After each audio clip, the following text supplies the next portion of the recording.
Entonces, en mi presentación, de hecho, voy a hablar un poquito sobre mí.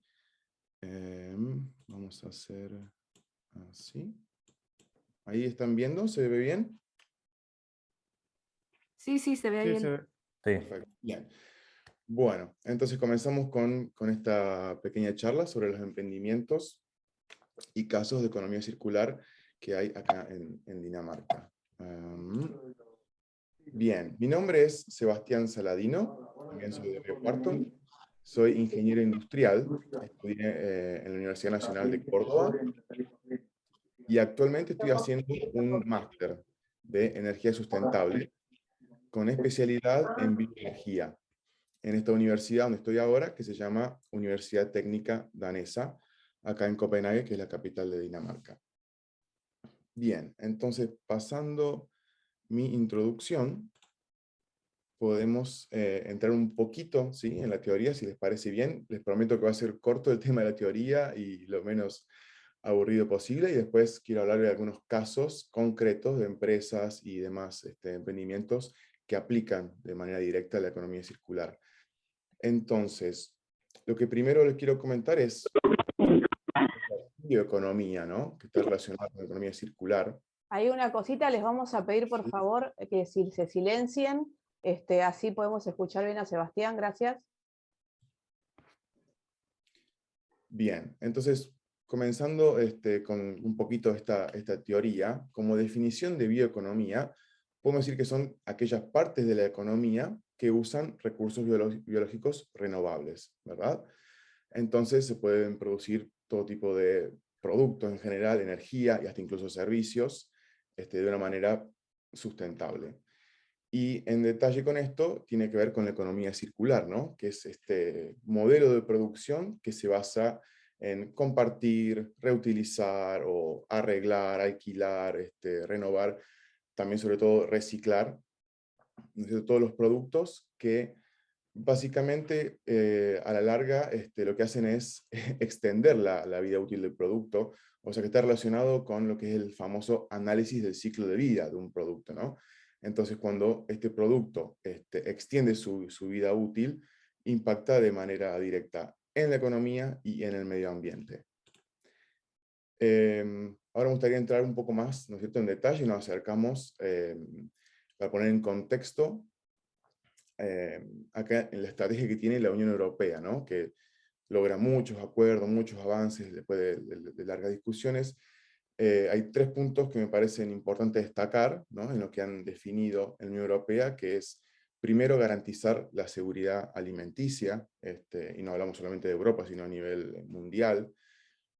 Como segundo punto, ¿no es cierto?, interiorizado en lo que son los bioproductos, que básicamente es realizar, generar, producir todo tipo de productos que se alejen de alguna forma u otra de las fuentes fósiles, ¿no? O sea que, por ejemplo, energías renovables sería un buen ejemplo, o evitar los productos de plástico, ¿no?, que al final están basados en fuentes fósiles, que sabemos que un día son finitos, o sea que un día no lo vamos a tener más disponibles. Y como tercer punto, la eficiencia en los recursos, o sea, utilizar de manera más eficiente los recursos que todavía no se han utilizado, o sea, aquellos, por ejemplo, minerales o demás recursos vírgenes, a la hora de utilizarlos, que se aprovechen de una forma más eficiente, que sabemos que son también recursos finitos.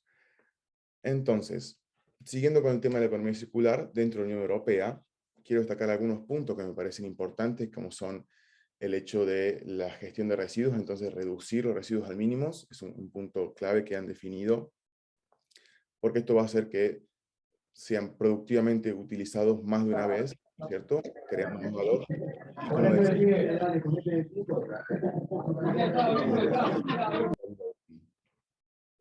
el famoso análisis de ciclo de vida.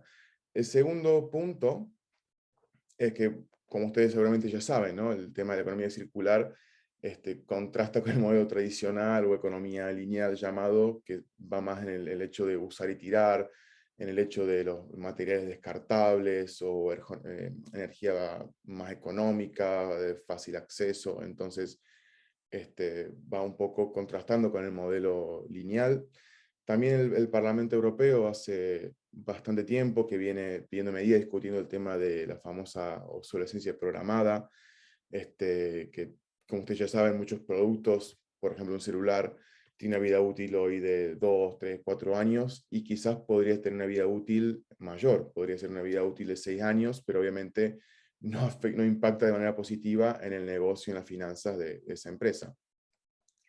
Por otro lado, también el aumento de las materias primas y la escasez de recursos es un punto en el cual vienen debatiendo. Ya saben que, como decía antes, las materias primas son recursos finitos y cada vez se habla más, ¿no es cierto?, del aumento de la población, que se habla en números de que en el 2050 llegamos a ser 9, 10 billones, entonces, si obviamente crece la población, va a crecer el aumento de la demanda de las materias primas.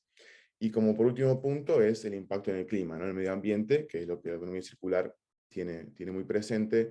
Entonces siempre analizan lo que es el consumo de energía, emisiones de dióxido de carbono, que obviamente impacta, por ejemplo, en el calentamiento global. Y bueno, voy a dar más ejemplos concretos luego.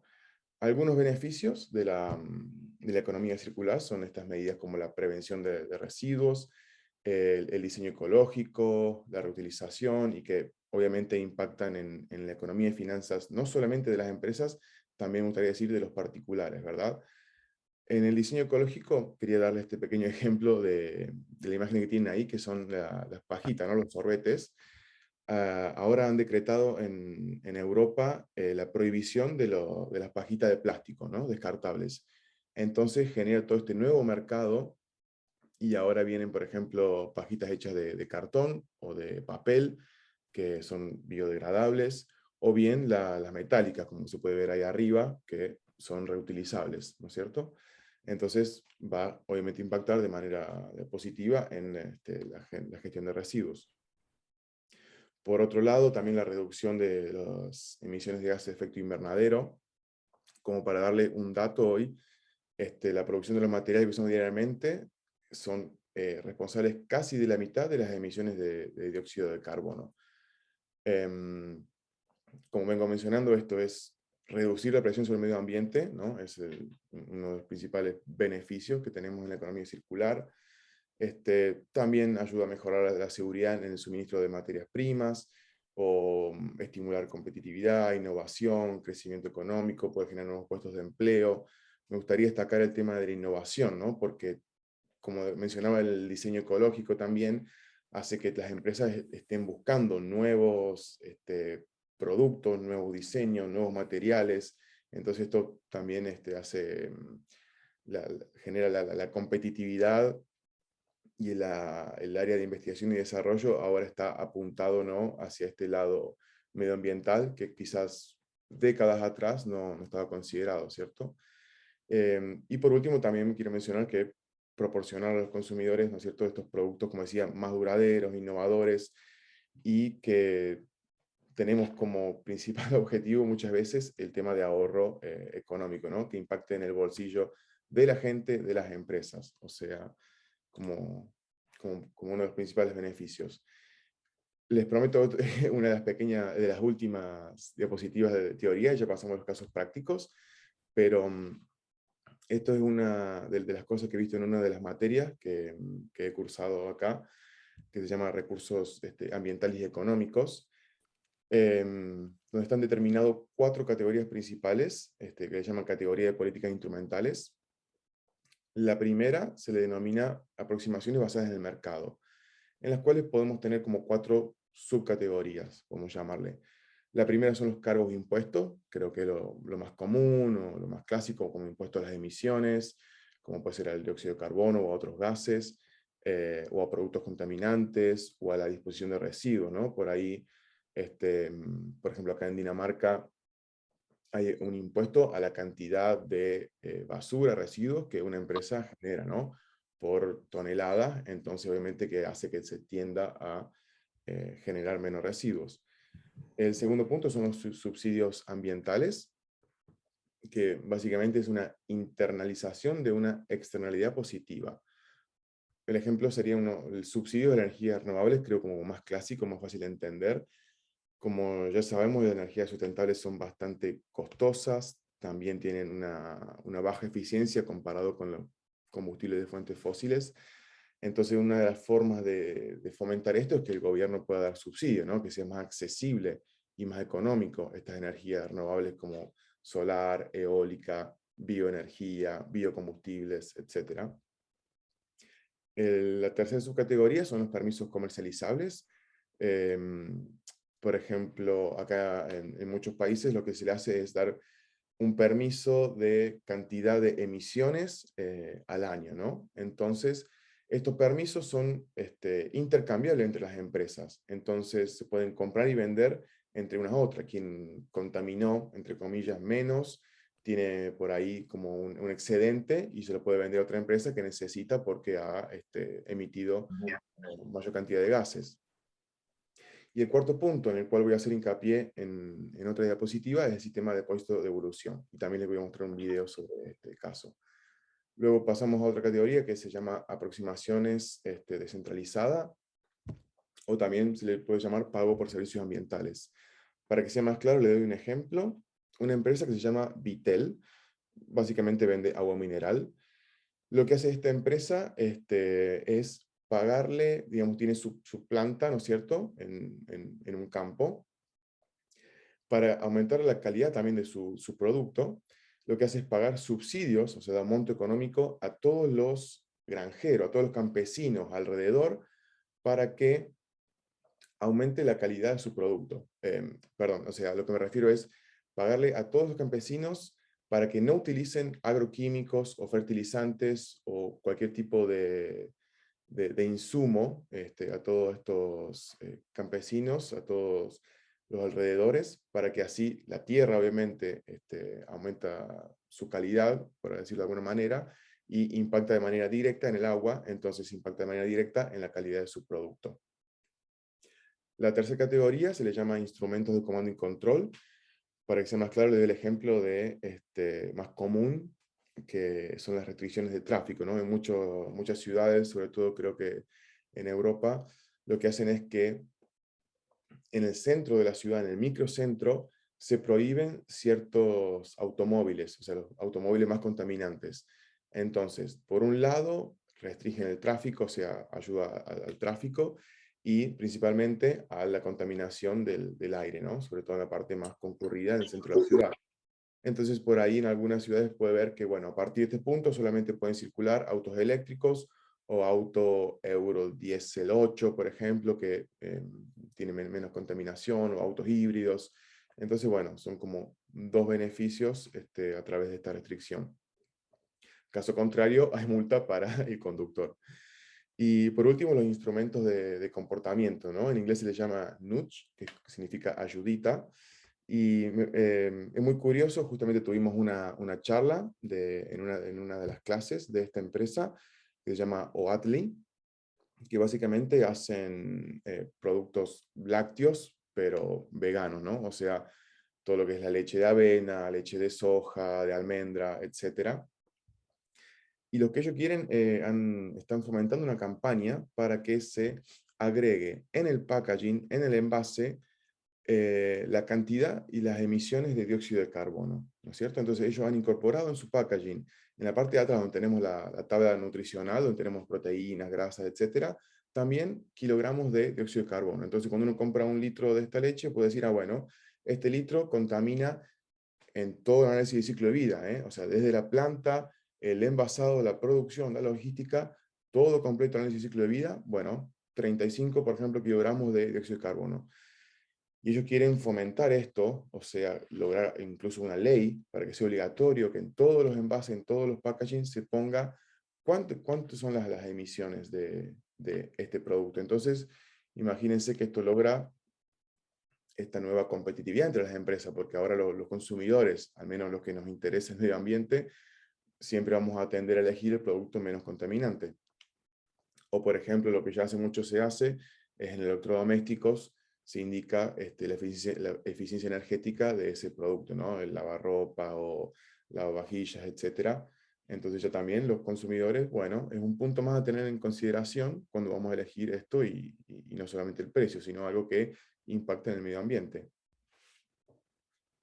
Bien, ahora lo que quería mencionarles muy rápidamente, quizás ya conocen estos objetivos de desarrollo sostenible que está implementando las Naciones Unidas, pero me parece importante por ahí subrayar cuáles son los que están en contacto directo con la economía circular, que son el número 7, sobre energía asequible y no contaminante, el número 9, la industria, innovación e infraestructura, el objetivo número 11, se trata sobre ciudades y comunidades sostenibles, el número 12, que habla sobre producción y consumo responsables, el número 13, que es la acción por el clima, y el número 15, que es la vida de ecosistemas terrestres.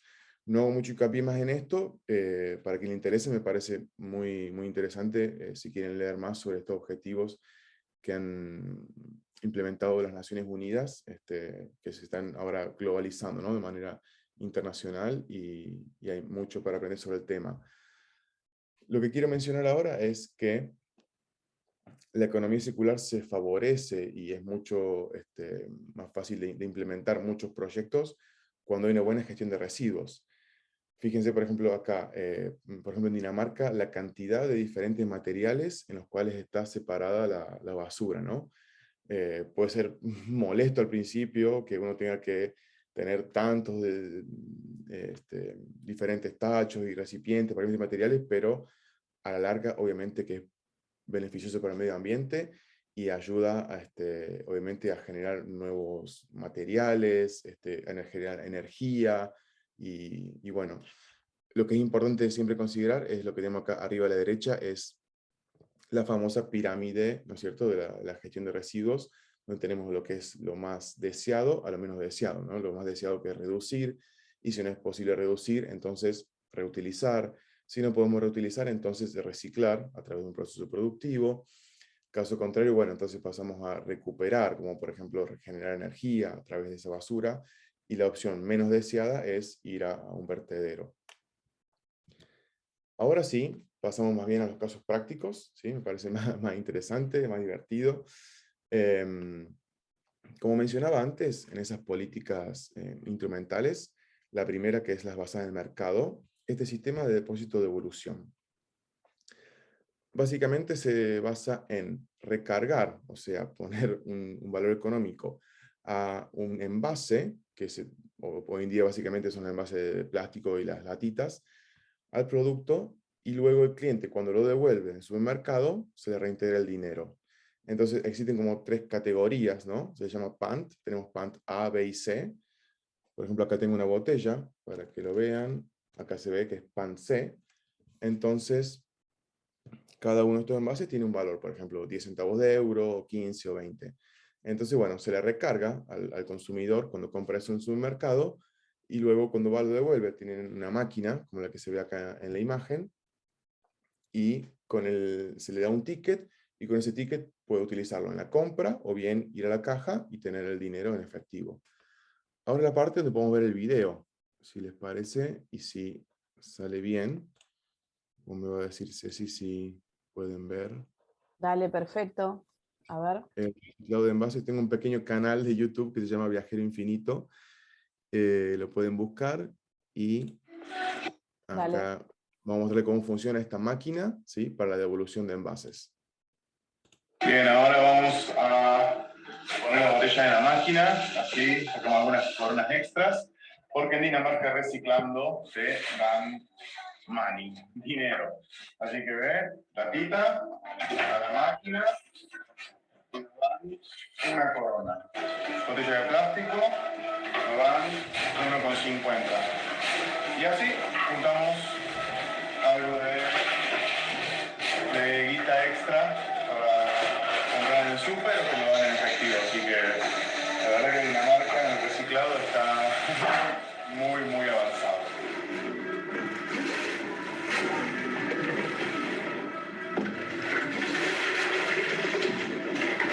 Terminamos de poner la botella y ponemos botón verde. Así que ahora nos da el ticket con 41 coronas, que serían aproximadamente unos 5 o 6 euros. Muy bueno Dinamarca en ese aspecto. reciclando botellas y haciendo algo de guita extra. Bien, ¿se pudo ver bien? ¿Se pudo escuchar bien? Perfecto. Sí, ¿Sí? se escuchó bien. Perfecto, bien. Entonces, lo que quiero comentar sobre esto es que, imagínense que ahora ya la basura no es basura, porque esta botella de plástico que yo tengo acá cuesta 3 coronas, son 15 centavos de euro. Entonces, para alguna gente, bueno, puede tirarla, por ahí no es demasiado valor, pero si uno en la casa empieza a acumular en una bolsa, un día va de compras al súper, se toma 5 minutos, pone una por una las botellas, y ese dinero lo usa para la compra, o como dije, lo tiene en efectivo. ¿Qué generó esto? Esto se hace varios años, ¿no? En Europa. ¿Y qué genera que la basura no sea basura? De alguna forma, mucha gente se dedica a esto, ¿no? Por ahí la gente que no tiene trabajo va por la calle, va colectando estas botellas, estos envases, luego va al supermercado y saca su ticket con el dinero. Entonces, ya ver una lata de cerveza tirada en la calle no es basura, porque alguien la puede recolectar y la puede llevar al supermercado y así obtiene dinero. Entonces, ha generado de manera informal puestos de trabajo, ¿no? Donde la gente que no tiene trabajo, que está en situación de calle, por ahí se dedica a colectar envases. Bien, pasamos a este segundo ejemplo, donde también tengo un video, que se llama Copenhague. Es lo que ven acá en la imagen, es un edificio que es un biodigestor, es decir, genera energía a partir de los residuos orgánicos. ¿Y qué han hecho? Han hecho un diseño arquitectónico muy bonito, pero además con una función importante. Como ven, la parte verde tiene forma de U, es una pista de esquí, es decir, se puede practicar esquí. En invierno generalmente hay nieve, con lo cual un poco mejor, pero incluso en verano tiene este pasto sintético donde también se puede utilizar el esquí o snowboard. Entonces han combinado la arquitectura con un biodigestor.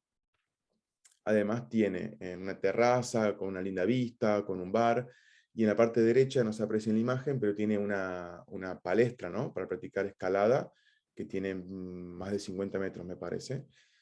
Entonces, como una atracción turística, de alguna forma. También hacen algunas maratones, porque toda la escalera que va por alrededor, la gente entrena o hacen maratones. Cuando uno accede por el ascensor, se puede ver toda la planta por dentro. Y lo que ven ahí, ¿no es cierto? La parte blanca, la chimenea, emite únicamente vapor de agua. Entonces, bueno, con esta gigantesca infraestructura, pueden alimentar con electricidad a 30.000 casas y también calefacción para ese. A ver, idea entonces de esto ahora, a ver si se ve bien. Ahí estamos llegando, ya está, acá se ve el Copenhague. Hay un camión de basura que trae los residuos, lo pone adentro, producen energía y también una pista para esquiar por fuera. Así que ahora vamos de cerca a ver de qué se trata este Copenhague. Ahí va. Terminó de secar. Sí. ¿Se escucha bien? ¿Se ve bien? Sí, se escucha bien. Yo estaba silenciando ahí a algunos participantes. El digestor se llama Copenhague. Vamos a verlo un poco más de cerca ahora.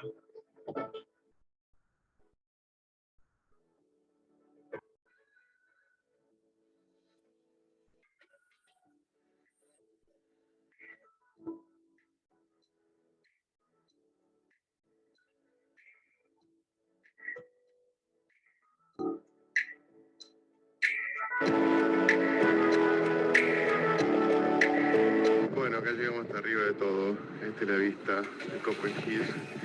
Hay gente que está esquiando por ahí, se baja por la rampa de césped sintético.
pista de esquí, acá tiene toda una pared de palestra para escalar, altísima, no sé cuántos metros.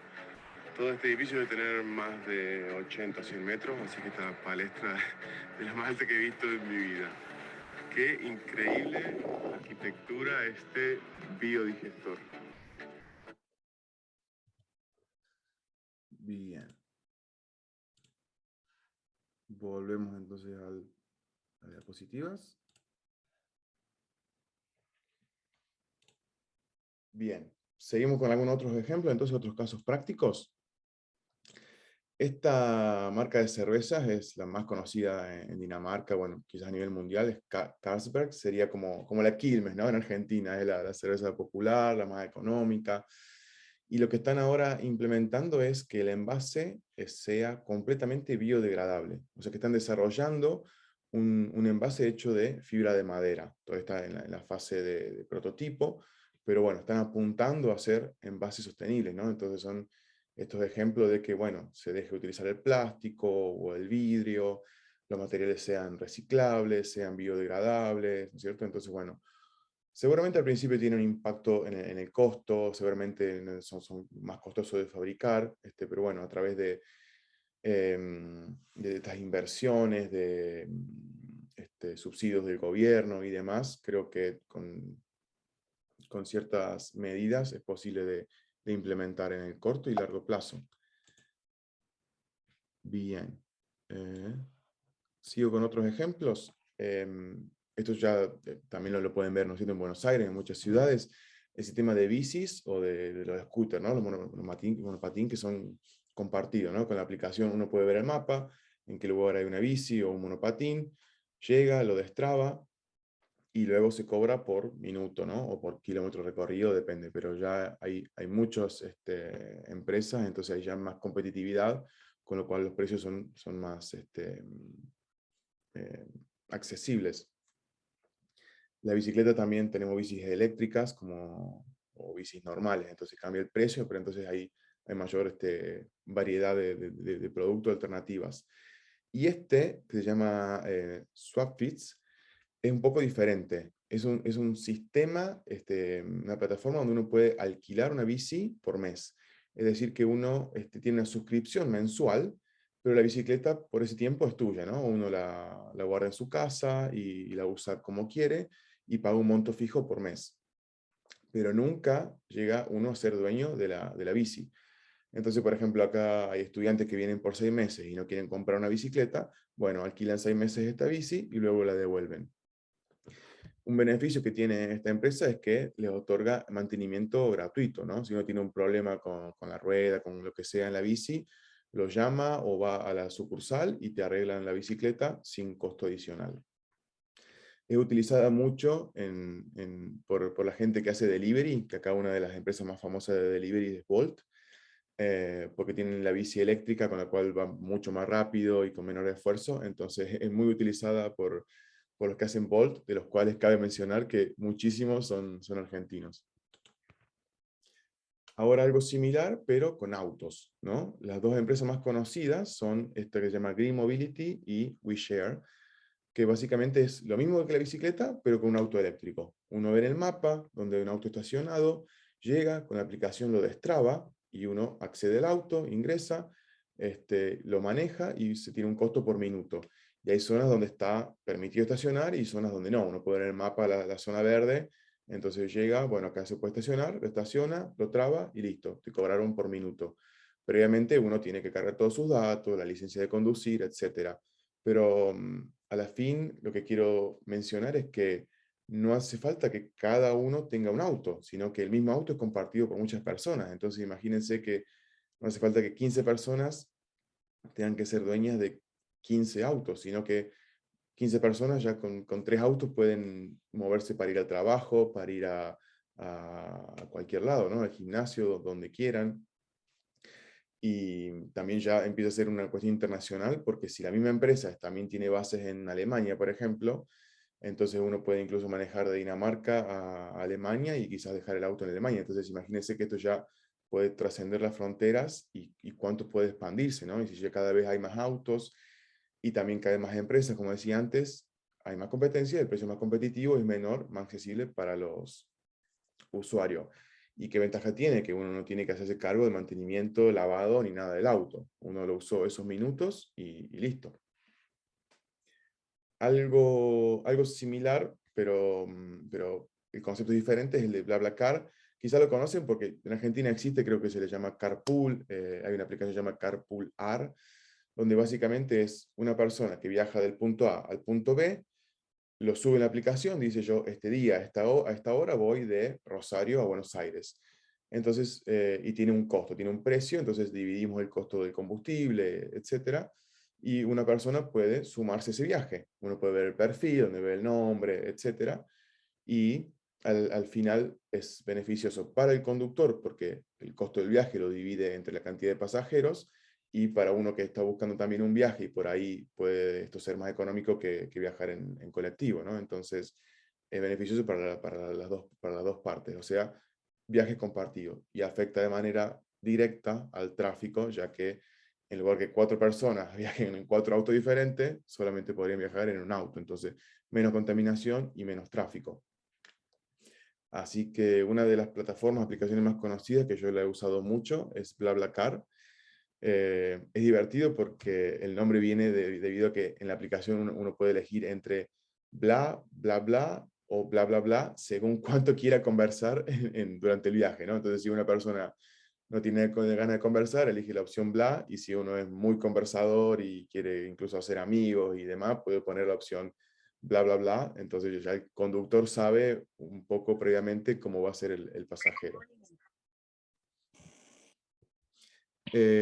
Otro ejemplo muy interesante, todavía no lo he utilizado, pero pienso hacerlo en el corto plazo, se llama Green Kayak, donde uno puede alquilar, digamos, un kayak, pero de forma gratuita, durante 2 horas. ¿Cuál es la condición? Que durante esas 2 horas estés recolectando basura del río, de los canales, por ejemplo en Copenhague.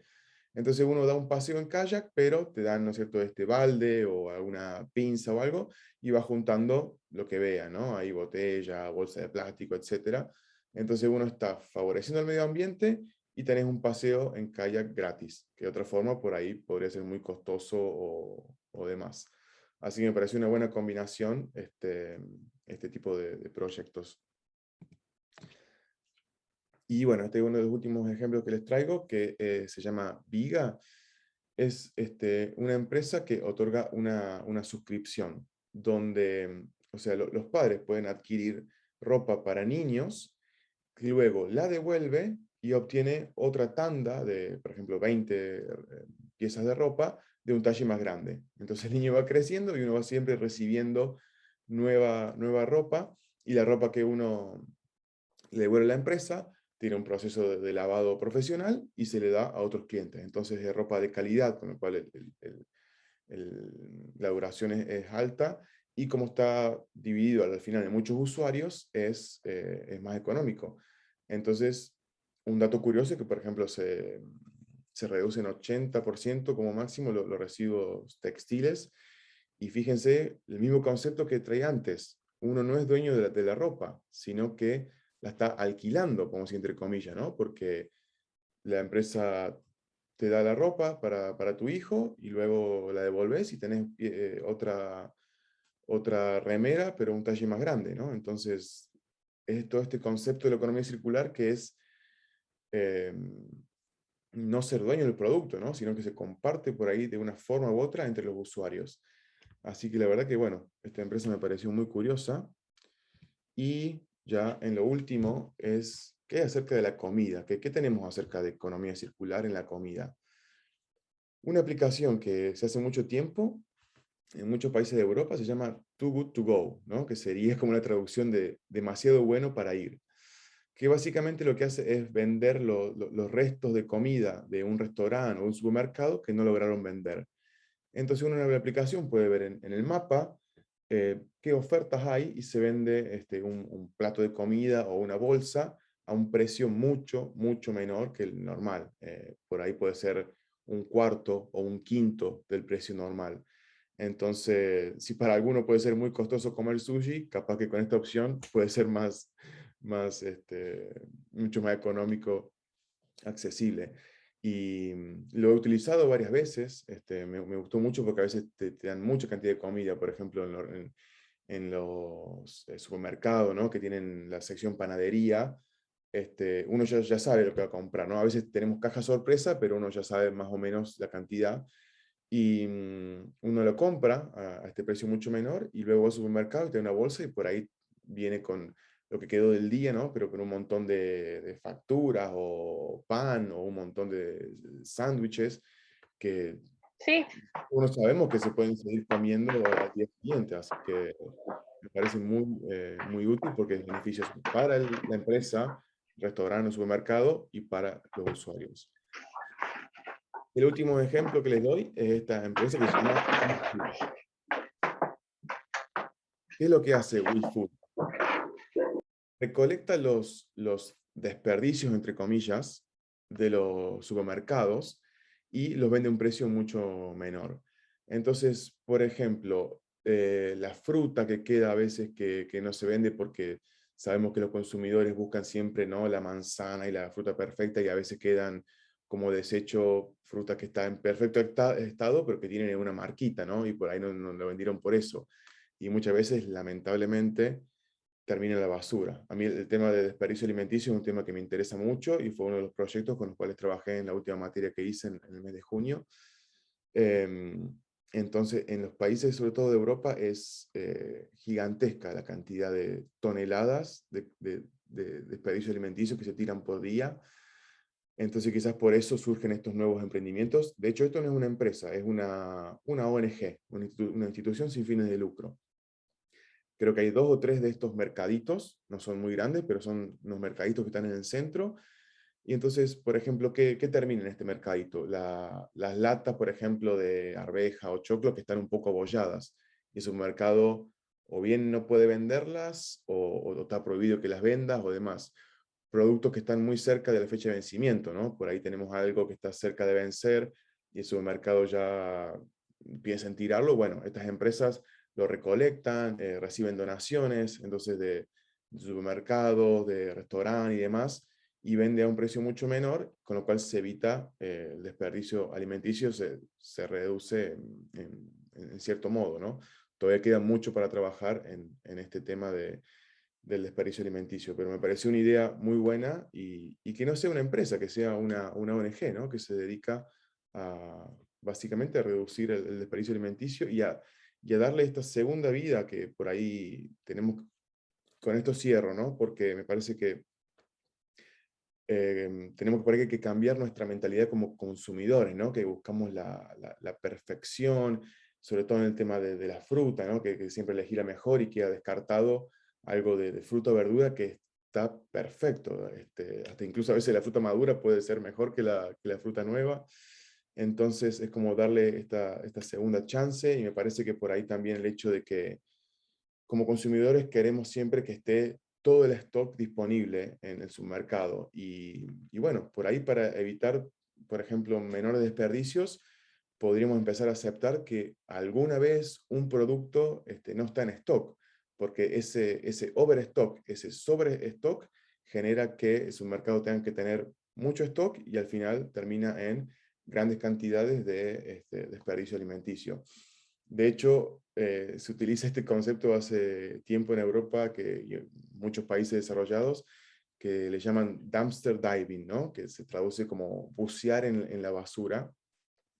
Y hay mucha gente que va y abre los tachos de basura que están afuera de su mercado y ven gigantescas cantidades de alimentos que están en perfecto estado, ¿no? Han tirado zanahoria, verdura, lo que sea, que estaban cerca de vencer o que vencían ese día, o como le decía, tienen una pequeña marca y demás, o latas que están abolladas, o masitas que están rotas, o una docena de huevos que tiene un huevo roto y por eso tiraron toda la docena. Entonces, obviamente que los países que tienen una economía más desarrollada tienden a tirar más basura porque, bueno, el consumidor tiene un mayor poder de adquisición, pero a veces a mí particularmente me parece preocupante, sobre todo que venimos nosotros de Latinoamérica y vemos la cantidad enorme que tienen de basura, me parece que hay todavía muchísimo para trabajar con eso, y como cierre, me parece que a veces tenemos que cambiar nuestra mentalidad como consumidores. Así que eso ha sido todo, y muchas gracias. Estoy abierto para cualquier tipo de pregunta. Bueno, Sebastián, te agradezco muchísimo. Me veía reflejada en lo que decías en relación a la basura. Da mucha pena muchas veces cuando uno pasa y ve en una verdulería que tiran, después obviamente alguien lo levanta, pero hay, como decís vos, la comida se tira mucho. Ahí Karina hacía un comentario en el chat, y es lamentable, y creo que bueno, creo que la exposición tuya fue alucinante. Realmente me parecía súper interesante que nada, la audiencia que está acá y que se corra de boca en boca, ¿no? Las formas en que podemos contribuir al planeta, mejorar nuestras vidas paso a paso, de a poco, que se puede vivir de otro modo. Es decir, tenemos que empezar, ¿no?, por nuestros hábitos cotidianos y continuar. Bueno, vamos a dar un espacio para preguntas. Yo tengo una pregunta inicial, mientras Sí, van, bueno, la máquina en la cual hacías la devolución de la lata, de la botella, sí. quería saber si es de un emprendimiento en particular, gubernamental o de alguna empresa, y en dónde están ubicadas esos dispositivos. Bien, bien. Es obligatorio por ley, o sea que están solamente en los supermercados. En los supermercados pueden encontrar siempre, porque es obligatorio que tengan una de estas máquinas, así que es una medida gubernamental, y de manera obligatoria. Así que lo encontrás en cualquier supermercado, y las máquinas son siempre las mismas básicamente, que por lo que yo entiendo es que escanean el código de barra o el código QR que tiene el envase, y automáticamente lo detecta y te devuelve el dinero. Pero la condición es que el envase esté en buenas condiciones, o sea que una lata que está abollada no te la reconoce. Así que bueno, tiene que mantener el buen estado del envase. Pero luego la máquina lo comprime, y de manera automática luego saca un cubo de metal, que son todas las latitas abolladas o todo el plástico. Bien, bien, bien. Y eso obviamente tiene un proceso, ¿no? Es decir, calculo que, o sea, la empresa esta tiene, o sea, un proceso para poder o volver, o sea, pensando en el ciclo de vida, ¿no? Que hablabas vos, o sea, cómo vuelve eso nuevamente a la cadena. Exacto, seguro, seguro. Además de que uno no tiene que devolver el envase en el mismo supermercado que lo compró, sino que es todo intercambiable, ¿no? Uno puede comprar donde quiera la lata de Coca-Cola, de cerveza, y la puede devolver en cualquiera de esos puntos, en cualquier supermercado. Así que al final es como el balance que hacen los bancos, ¿no? Al final del día con los cheques, bueno, es lo mismo, pero hacen un balance en cuanto a cantidad de envases entre los supermercados. Y otra pregunta cortita, algunas preguntas te las había hecho en una anterior, así que voy a correrme por ahí, otro quiere hacerlo en relación al sello que mencionabas. Eh, la pregunta iba por el lado del envase de la cerveza, ¿no? No sé si en Argentina, no desconozco, por ahí, Oscar, si estás presente en la audiencia, él, un ingeniero que se dedica a desarrollo de productos, tal vez lo sabe. Me parecía bien interesante, y si te preguntaba si por ahí conoces envases comestibles, ¿no? Que si hay en el mercado o no. No sé, acá estoy viendo muchos envases comestibles de platos, que cada vez empieza a ser más, o de arroz o de salvado, pero no sé si ahí hay algunos casos.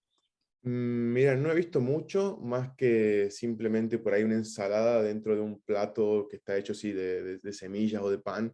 Entonces al final, después de la ensalada o mientras come la ensalada, puede ir rompiendo el plato y comiendo como si fuera una galletita. Más que eso no, pero sí envases con segunda utilidad, ¿no? Ya sabemos que un envase muy bonito de metal, de vidrio, uno se lo queda porque le gusta el envase, pero también se empieza a hacer envases biodegradables o envases con la segunda utilidad, como puede ser una maceta. El que me gusta mucho a mí es que, por ejemplo, la Nutella, ¿no?, que es este producto universal, el envase de vidrio acá tiene la forma exacta de un vaso. Así que uno, después de terminar de comer Nutella, le limpia, le saca la etiqueta y te queda un vasito. Así que no hace falta comprar vaso de vidrio. Perfecto. Bueno, Ceci, sí, igual, Oscar, sí. Sí, no, el cucurucho de los helados fue precursor en ese sentido, Mm, Exactamente. eso, tal cual. tal cual. Más datos ahí no tengo tampoco. Bueno, y ahora, a ver, ejemplo, y me callo porque creo que Walter tiene una pregunta. Hay algunas cadenas que tienen también las cucharitas comestibles, ¿no? Para celíacos, ¿no? Y bueno, van incursionando. Bueno, Walter, tienes una pregunta. Sí, ¿se escucha? ¿Sí? Perfecto. Perfecto. Bueno, la verdad que inmensa información y agradecido de participar. Es Gracias. algo que sinceramente emociona tener toda esta info. Gracias, Sebastián. A Y vos. sinceramente estuve escuchando y viendo algunas partes no, porque estoy haciendo cosas en simultáneo, por eso pregunté si se grababa.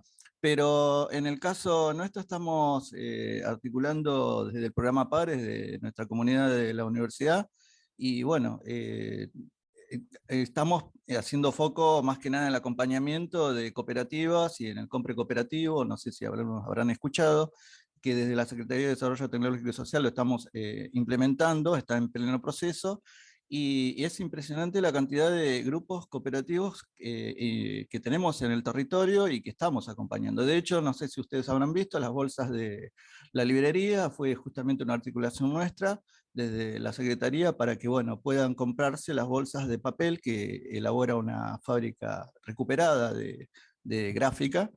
Y bueno, los sorbetes me pegaron ahí en la cabeza cuando lo nombraste, y como para ver un producto que pueden llevar a elaborar. Igualmente el tema de las máquinas, como decías, del plástico. También tenemos en Malvinas una cooperativa inmensa, una recuperada, que no muchos lo conocen, que está en proceso de lucha y de reconsolidación para establecerse como grupo cooperativo y de trabajo sólido. Y bueno, el plástico creo que es uno de los temas que ahí ya se me disparaba, ¿no? A ver cómo podemos llegar a luchar para encontrar una política pública que pueda acompañar estos procesos cooperativos, ¿no? Pero la verdad, más que nada eso, igual que el tema del el kayak y lo que vos mencionabas, también, ¿no? Estamos en este momento viendo cómo nos organizamos un poquito con el sector que está en la limpieza de riachuelos, acompañando esos procesos, pero más que nada desde la cuestión organizativa cooperativa. O sea, hay muchas ideas y mucho por hacer y la verdad, inmensamente agradecido. Un Seguro. abrazo. Gracias, Gracias. gracias, gracias. Muchas gracias, Walter. Seguro que necesitamos como la ayuda, ¿no es cierto?, de un cambio de políticas, porque por ahí del sector privado no se puede avanzar hasta cierto punto si no hay un cierto convenio, si no hay un cierto cambio en la legislación. Pero, perdón que sea insistente, pero me gusta recalcar el tema de que le damos un valor añadido a la basura, que ya no es basura, ya es un envase que cuesta 10 centavos de euro. Entonces ya cambia el concepto, por lo menos a mí me cambió de decir, yo no veo basura, yo veo algo que tiene un valor, yo veo algo que lo junto, lo colecto, lo llevo a un mercado y me dan dinero. Entonces, si extendemos esto, por ejemplo, con el plástico a otro tipo de packaging, otro tipo de basura, me parece que se puede reducir enormemente la cantidad, pero seguro que requiere mucho trabajo previo de convenio institucional, gubernamental y el sector privado, seguro. Bueno, Karina, ¿nos querías hacer una pregunta a Sebas? Sí, muchas gracias. ¿Se escucha? ¿Sí?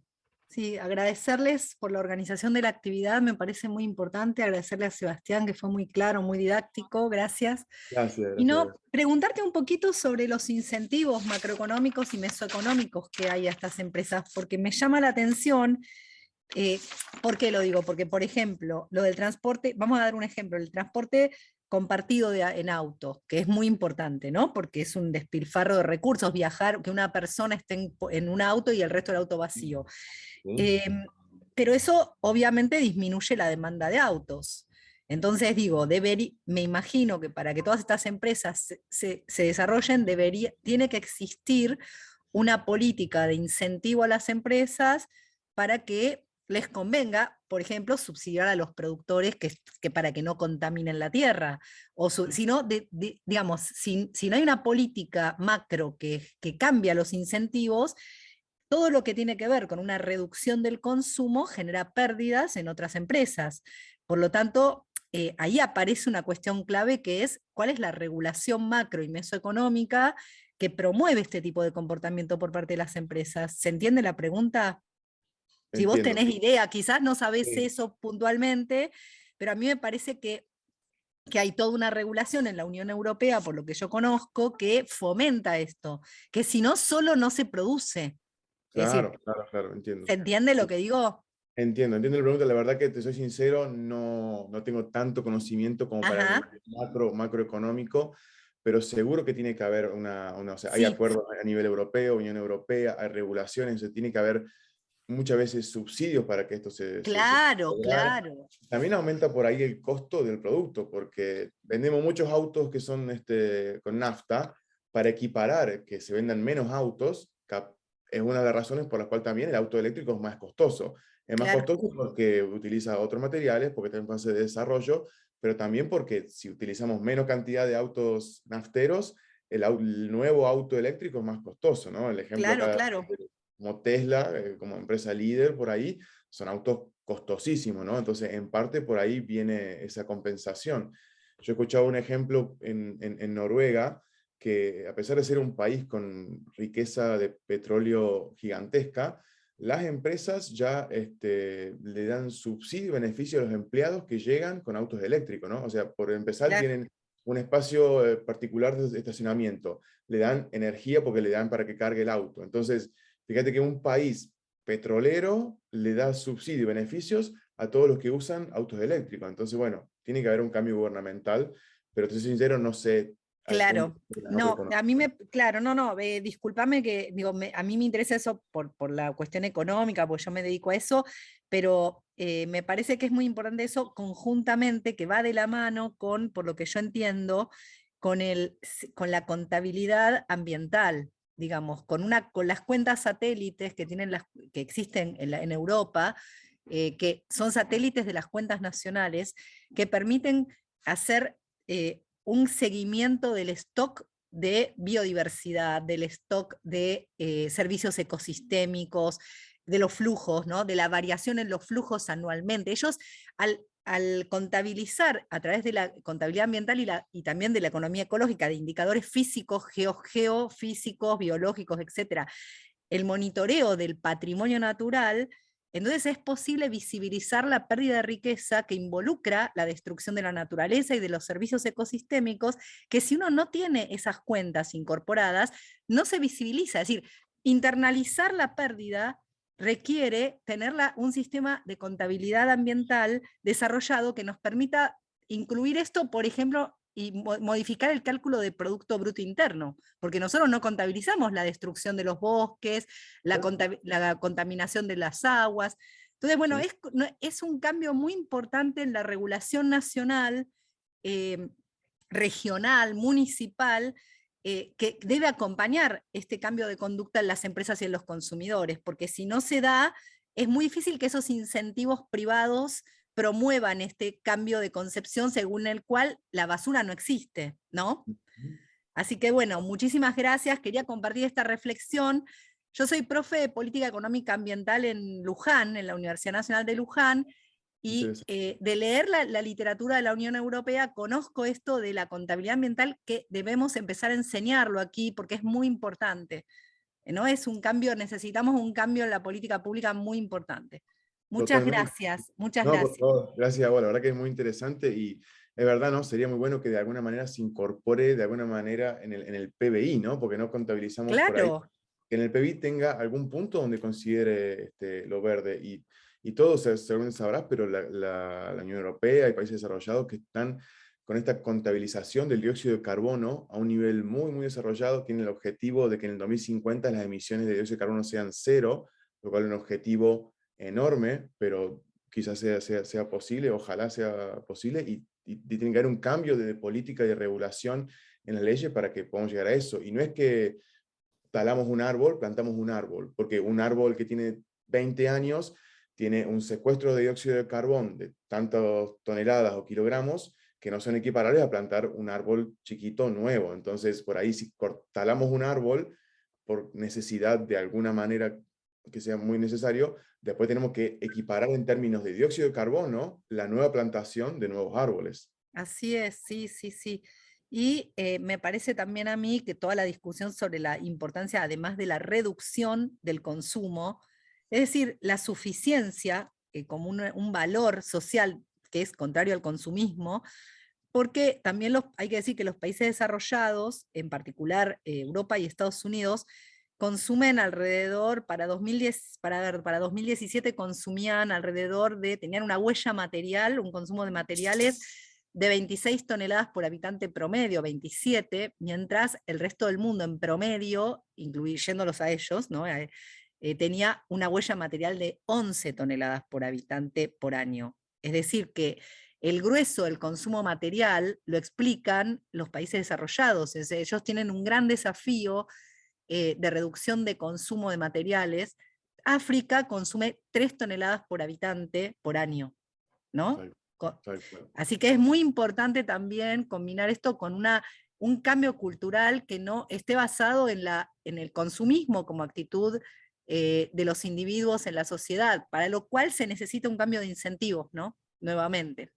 Exacto, exacto. Fíjate, un solo comentario, Karina, de algo que seguramente ya sabes, pero cuando uno lo ve también es como una especie de contradicción, porque por un lado son países que están muy desarrollados en medio ambiente, en todo esto, pero como tienen un poder adquisitivo tan alto, sobre todo Claro, países escandinavos, hay un consumismo muy alto que claro. nosotros venimos a verlos con ojos de argentino y decimos, no puedo creer que estén tirando esta remera que está perfectamente nueva. Entonces, o sea, tienen muy desarrollado la parte de reutilizar, reciclar las cosas desde usadas, segunda mano, pero por otro lado, por lo menos al que no le interesa el medio ambiente, como el poder adquisitivo es tan grande, también hay un consumismo muy alto y un Claro, desecho impresionante. Entonces, por un lado es como puede una ser ver contradicción. una contradicción, Claro, ¿no? Muy claro. desarrollados, pero consume mucho. Entonces, hay que hacer un cambio también por ahí en las generaciones más jóvenes respecto al consumismo. Y sí, sí, ese es un tema importante. No quiero acaparar más el micrófono, le agradezco muchísimo la oportunidad. Hermosa la Gracias, charla. gracias, muchas gracias. Gracias, Karina. Gracias por traer el concepto de servicios ecosistémicos. Que la audiencia, para la próxima vamos a generar, que es hermoso.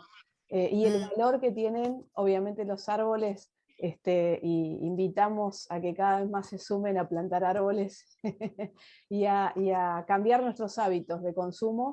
Qué bueno, Sebastián, lo que decías, porque estamos derribando mitos, ¿no? Sobre qué somos los que lo vivimos en Latinoamérica y cómo se vive allá, y lo que decías vos, que encontrás cosas tiradas o que la gente, bueno, el exceso de consumo que hay, cómo se vive. Te quería hacer una pregunta, ahí no sé si alguien más tiene una pregunta. El emprendimiento de kayaks, ¿es un emprendimiento de una empresa o cómo se genera? O sea, ¿cómo surge? ¿Tenés alguna noticia sobre eso? Hasta donde sé, es una empresa privada, pero obviamente que está ligada al gobierno, entonces tiene subsidio del gobierno. Entonces, básicamente, los ingresos obviamente vienen únicamente del gobierno, pero se maneja como una institución privada que, si no me equivoco, es con fines de lucro. Bien, bien. A ver, no sé si teníamos en el chat, creo que no, pero me voy a fijar. Sí, creo que vos lo habías respaldado cuando hablaste de los alimentos, que era una ONG. Empresas privadas, ONG, preguntan qué Bien, es.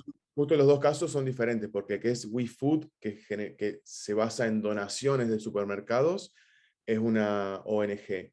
Entonces, ellos se benefician porque tienen, básicamente, sus productos son donaciones, el costo prácticamente cero, y lo venden a un costo igual o menor que su mercado, entonces captan este nicho de mercado de personas que le interesan reducir los desperdicios alimenticios. Y la otra es Too Good To Go, es una empresa privada, es una aplicación que está en muchos países y es así, es una empresa con fines de lucro. En el caso de los sellos que vos mencionabas, vos ahí mostrabas una botella que tenía el sello de Sí, Plant B, perdón, y vos sí. decías que distinguiste entre el A y el C. O sea, ¿qué diferencia hay entre esos sellos? Bien, por ejemplo, Pan A son todas las latas. Todas las latas tienen el sello de Pand A y tienen un valor, por ejemplo, 10 centavos de euro.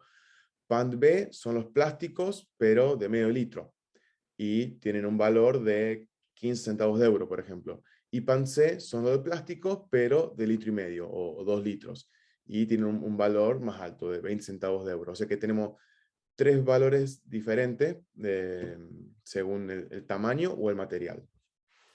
Bien, ahí radica entonces en el tema del material, es que radica la diferencia, y Exacto. cómo eso después seguramente vuelve por una clasificación, ¿no? La Debe ser, clasificación claramente ayuda en términos de logística, de reciclado. O sea, si bien ¿es el de la plástico... comunidad europea en general o local?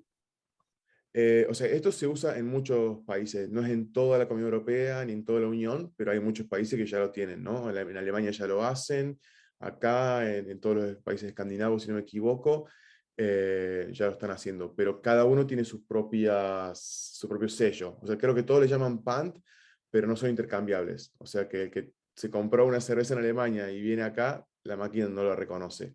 Todavía no, pero seguramente están debatiendo para que sean intercambiables entre países.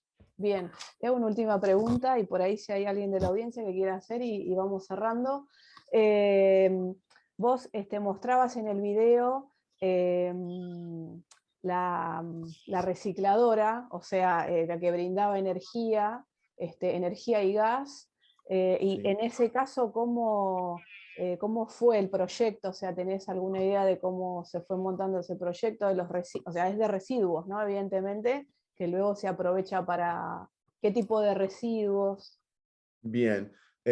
Sí, por lo que yo entiendo son solamente residuos biológicos, solamente residuos orgánicos, por eso mencionaba que es muy importante la separación desde el hogar, ¿no? De los residuos, porque entonces todos los residuos orgánicos se juntan en un camión y van a parar ahí. Entonces son solamente residuos orgánicos para generar este biogás, por ejemplo, y electricidad.